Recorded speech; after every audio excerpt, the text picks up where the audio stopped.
Hello student, once again welcome back to my YouTube channel account hub. बेटा, हम लोग जो लास्ट क्लास में बात किए थे talk about the accounting equations के बारे में, बट आज हम लोग ये बात करेंगे मेथड ऑफ एक रिकॉर्डिंग करने के कौन कौन से मेथड होते हैं, किस तरीके से हम लोग करते हैं, उसके बारे में हम लोग आज बात करेंगे। जिसमें हम लोग जो है सबसे पहली बात करते हैं कि जो मेथड का मतलब क्या क्या होता है। जो रिकॉर्डिंग करते हैं, रिकॉर्डिंग करने की जो बेसिस होती है, उसको किस बेसिस पे हम लोग चीज़ों को रिकॉर्ड करते हैं, उसी के बेस पे हम लोग चीज़ों को रिकॉर्ड करते हैं। रिकॉर्डिंग करने का सबसे पहला जो बेस है, basis of evidence. Basis of evidence का मतलब क्या होता है बेटा, जो हम लोग इसको करते हैं बेसिस ऑफ एविडेंस, उसको बाउचर मीन्स कौन सा बाउचर्स, सोर्स बाउचर के बेस पे हम लोग क्या करते हैं, रिकॉर्डिंग करते हैं। बाउचर हमारे बिजनेस में दो टाइप के होते हैं। पहला मेरा होता है सोर्स बाउचर्स, दूसरा होता है मेरा अकाउंटिंग बाउचर। तो बिजनेस में जो भी चीज़ें रिकॉर्ड की जाती है वो बाउचर के बेस पे रिकॉर्ड की जाती है, सोर्स बाउचर या हमारा जो हम लोग दूसरा बोलते हैं उसको अकाउंटिंग बाउचर के बेस पे चीज़ों को हम लोग रिकॉर्ड करते हैं। That is clear. उसके बाद बेटा हम लोग का जो होता है, इसी के बेस में हम लोग रिकॉर्ड करने के बाद आगे की तरफ चलते हैं हम लोग, और आगे हम लोग जो रिकॉर्ड करते हैं उसमें हम लोग बात करते हैं, अक्सर हम लोग आगे जो बात करेंगे बेटा वो है कि बाउचर के बेस पे जो हम लोग रिकॉर्डिंग करते हैं। बाउचर में का मतलब क्या होता है कि जो जब भी हम लोग ट्रांजेक्शन्स करते हैं, ट्रांजेक्शन मतलब क्या होता है कि जो बिजनेस होता है, बिजनेस में जब it is a happening of consequents transactions होते हैं, उसमें ट्रांजेक्शन और इवेंट होते हैं, उसी को हम लोग क्या करते हैं, रिकॉर्ड करते हैं। सबसे पहले बिजनेस में क्या होता है, चीज़ों को हम लोग रिकॉर्ड करते हैं। तो रिकॉर्डिंग का जो process, first step, primary stage हमारा होता है रिकॉर्डिंग का, उसको हम लोग किस प्रकार से रिकॉर्ड करते हैं, तो उसके पीछे क्या होता है, ट्रांजेक्शन्स, और इन ट्रांजेक्शनों से रिलेटेड को, और ट्रांजेक्शन फिर बाउचर बनता है, बाउचर बाद चीज़ों को रिकॉर्ड होता है। अब ये क्या होता है, इसकी अकॉर्डिंग हमारे पास जो मेथड ऑफ रिकॉर्डिंग है, मेथड ऑफ रिकॉर्डिंग करने के हमारे पास टोटल 5 पार्ट होते हैं बेटा। जिसमें सबसे पहला पार्ट जो आता है उसको हम लोग अलग अलग नाम से जानेंगे, जिसमें हम लोग देखते हैं। पहला हमारा होता है बेटा कैश सिस्टम,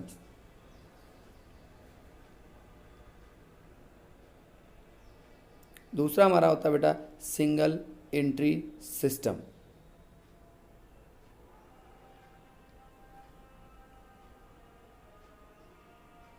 तीसरा हमारा होता है बेटा डबल एंट्री सिस्टम,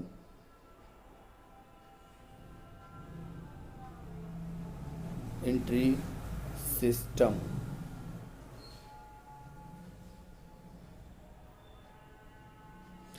थर्ड होता है, फोर्थ मेरा जो होता है बेटा इंडियन सिस्टम। इंडियन सिस्टम भी जो होता है हमारा बेस्ड होता है डबल एंट्री सिस्टम पे। लास्ट एंड जो हमारा फिफ्थ होता है उसको हम लोग बोलते हैं मिक्स्ड सिस्टम, या इसका अलग एक और भी नाम होता है बेटा जिसको हम लोग कंपोजिट सिस्टम के नाम से जानते हैं। इसका मतलब कि 2 and more than 2 systems combined can be used in a business.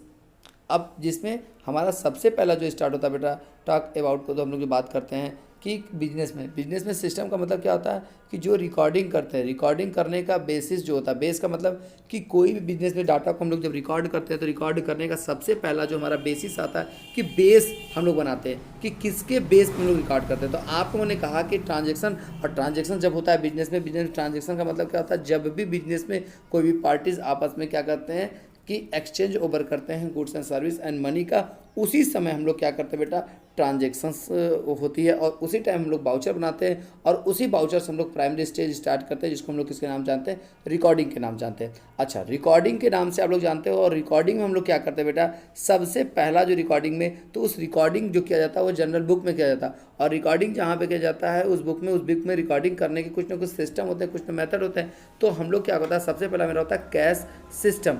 और कैश सिस्टम क्या कहता है, कैश सिस्टम मेरा ये कहता है कि only cash related transactions can be records, means all cash related transactions can be recorded in the book of accounts.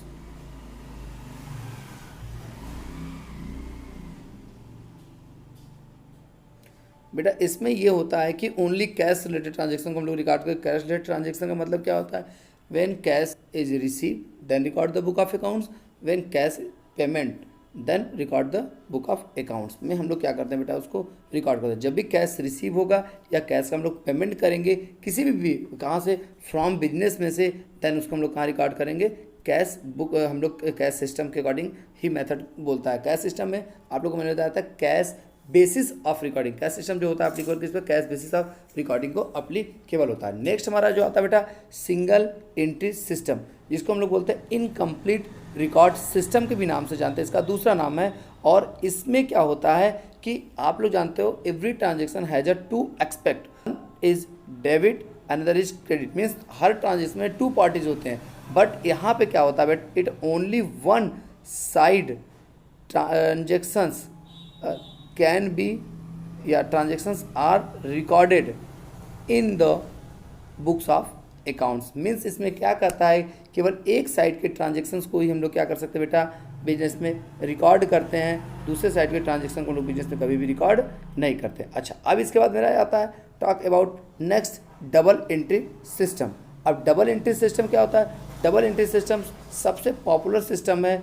It is based on the English system. ये किस पे बेस्ड होता है, इंग्लिश सिस्टम में बेस्ड, इसी का दूसरा, क्योंकि इसको साइंटिफिकली प्रूफ है। इसका जो मेन आपको बता दें बेटा कि जो इसके फादर कहे जाते हैं, मीन्स फादर ऑफ अकाउंटिंग या बुक कीपिंग ऑफ अकाउंटिंग, वो कौन है बेटा, लुकास पैसियोली हैं। लुकास पैसियोली जो हैं वो आप लोगों ने जिस सब्जेक्ट को छोड़ के आज कॉमर्स को लिए, कॉमर्स में भी वही सब्जेक्ट के पढ़ने वाले थे, उनका नाम था, एक जो लुकास पैसियोली थे वो एक मैथमेटिशियन थे, जिन्होंने एक बुक लिखा था। उस बुक का नाम जो था वो सुमा डी अर्थमेटिका था। उसी बुक में, और बुक जो लिखे थे वो किस में लिखे थे, इटालियन लैंग्वेज में लिखे थे। और उसी बुक में इन्होंने पहली बार double entry system, I means debit and credit के बारे में इन्होंने इंट्रोडक्शन दिया था। और किस सन में, 1494 में उसके बारे में इन्होंने इसके सारी चीज़ों को लिखा था। और वो बुक सबसे पहली बार, बट वो किस लैंग्वेज में थी बेटा, इटालियन लैंग्वेज में थी। बट उसके बाद उसी बुक का जो कन्वर्जन किए, किसने किया, ह्यूज ओल्ड कैसल्स जो थे वो एक अमेरिका के आप समझ लो, तो उसको उसी बुक को इंग्लिश में कन्वर्ज किए। और ह्यूज ओल्ड कैसल ने 1543 में, और वही इंग्लिश, और इसीलिए उस डबल एंट्री सिस्टम को हम लोग इंग्लिश सिस्टम के भी नाम से जानते हैं। This system is a scientifically proof, इसीलिए इसको हम लोग साइंटिफिकली सिस्टम के भी नाम से हम लोग इसको जानते हैं। ठीक है बेटा, तो ये चीज़ें एक पॉइंट आप लोग को ध्यान देके चलना, हर समय सुमा डी अर्थमेटिक के जो इटालियन लैंग्वेज में लिखा गया था, बट उसको इंग्लिश में कन्वर्ज किसने किया, ह्यूज ओल्ड कैसल ने किया था 1543 में। बट इसको पहली बार जो लिखा गया था वो 1494 में उन्होंने लिखा था। ठीक बेटा, तो ये सारी चीज़ें थी, इसके बारे में हम लोगों ने आपको बताया। इसी पे जो था, इसमें आपके कुछ रूल्स बताए गए थे, कुछ रूल्स और रेगुलेशंस हैं। जो रूल्स ये हैं डबल एंट्री सिस्टम के कि every transactions has to expect. आप लोग जानते हो बेटा कि मैंने ट्रांजेक्शन का मतलब बताया था कहीं पे भी कि जो भी बिजनेस में होते हैं, बिजनेस में ट्रांजेक्शन होता है, ट्रांजेक्शन में टू एक्सपेक्ट होते हैं। एक्सपेक्ट को हम लोग एक और भी नाम से जानते हैं, मीन्स बोल सकते हैं टू अकाउंट्स हो सकते हैं या टू पार्टी हो सकती है, कुछ भी नाम से इसको हम लोग यहाँ पे लिख सकते हैं कुछ जगहों पे। बट आप लोग मेनली फोकस जिस पे करोगे वो एक्सपेक्ट पॉइंट है, एक्सपेक्ट पॉइंट को ही लेके चलोगे। दूसरा पॉइंट जो मेरा आता है बेटा, उसमें दूसरा पॉइंट मेरा ये है कि one expect is a debit, another expect is a credit होता है बेटा। कि एक एक्सपेक्ट का मतलब एक अकाउंट्स को हम लोग डेबिट करते हैं और दूसरे अकाउंट्स को हम लोग क्या करते हैं बेटा, क्रेडिट करते हैं। ठीक है बेटा, इस पॉइंट को भी आप लोग ध्यान देंगे। ये डबल एंट्री सिस्टम का रूल है। डबल एंट्री सिस्टम का जो तीसरा रूल है वो क्या है यहाँ पे बेटा कि डेबिट्स साइड्स या debits amount equal to always credits amount. याद ध्यान देना कि debit amount equal to always credit amount के होता है बेटा। ठीक है, अब ये हमारे जो है ये एक तरीके से कहा जाए डबल एंट्री सिस्टम का रूल है।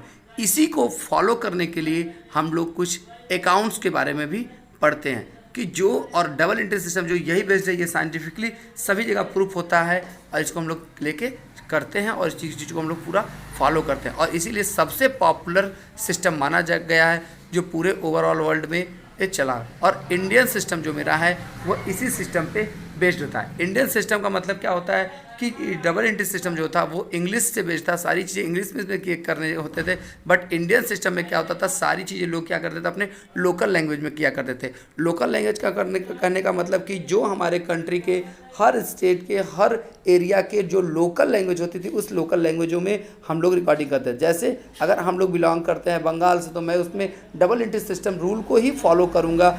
बट उसमें हम लोग जो लिखेंगे उसमें किस में हम लोग लिखते हैं, अक्सर हम लोग लिखते हैं किस लैंग्वेज में लिखेंगे वहाँ पे बंगाली में। मुंबई में है तो हम लोग वहाँ पे हम लोग वहाँ पे क्या यूज़ करेंगे, मुंबई की लैंग्वेज होगी उसको यूज़ करेंगे। उड़ीसा में हम लोग रहते हैं वहाँ पे हम लोग मुंबई महाराष्ट्र हो गई, फिर उसके बाद उड़ीसा में हम लोग रहते हैं बेटा तो उड़िया लैंग्वेज। ऐसे हम लोग जहाँ पे जिस एरिया में से बिलोंग करेंगे, यूपी में रहेंगे हिंदी में हम लोग रिकॉर्ड करते हैं। बट इंडियन सिस्टम, और आप एक चीज़ जानते हो कि हम अकाउंटिंग क्यों करते हैं। अकाउंटिंग करने का मेरा मेन पर्पज़ ये है कि हमारे लोगों का डाटा जो होना चाहिए उस डाटा में ट्रांसपेरेंसी होनी चाहिए, रिलायबिलिटी होनी चाहिए, कंपेरेबिलिटी होनी चाहिए, कि वो डाटा एक लोगों के डाटा से दूसरे डाटा को क्या किया जाए, कंपेरिजन किया जा सके, कंपेरेबिलिटी होनी चाहिए।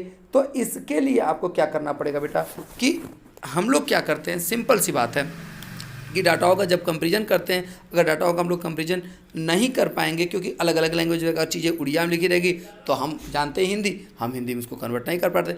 इसलिए कॉमनली एक्सेप्टेबल लैंग्वेज जो होल ओवर द वर्ल्ड है उसी को हम लोग क्या करते हैं, उसी में चीज़ों को रिकॉर्ड करते हैं। इसलिए सबसे ज़्यादा जो पॉपुलर हुआ वो क्या हुआ, हमारा डबल एंट्री सिस्टम हुआ, और इंडियन सिस्टम भी हमारा पॉपुलर नहीं हुआ। तो इस तरीके से चीज़ों को हम लोग क्या करते बेटा, रिकॉर्ड करते हैं। और कुछ चीज़ें पॉइंट ये है कि इंडियन में लोग अक्सर क्या करते हैं कि इंडिया में हम लोग चीज़ों को रिकॉर्ड नहीं कर सके। नहीं करने का मतलब क्या होगा, ये सब सिस्टम को हम लोगों ने अप्लीकेबल नहीं किया। ये तीनों सिस्टम बहुत ज़्यादा पॉपुलर नहीं हुए और ये हमारे यहाँ पे चल भी नहीं बेटा, ये सब हमारे यहाँ भी चल नहीं पाए।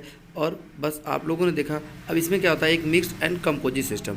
मिक्स्ड और कंपोजिट सिस्टम का मतलब क्या होता है कि जो हम लोग सिस्टम पीछे पढ़ चुके हैं उसी सिस्टमों में से किसी दो या दो से अधिक सिस्टमों को हम लोग मिक्स के कंबाइन करके अपने बिजनेस में अप्लीकेबल कर रहे, उसी को हम लोग बोलते हैं मिक्स्ड या कंपोजिट सिस्टम के नाम से जानते हैं।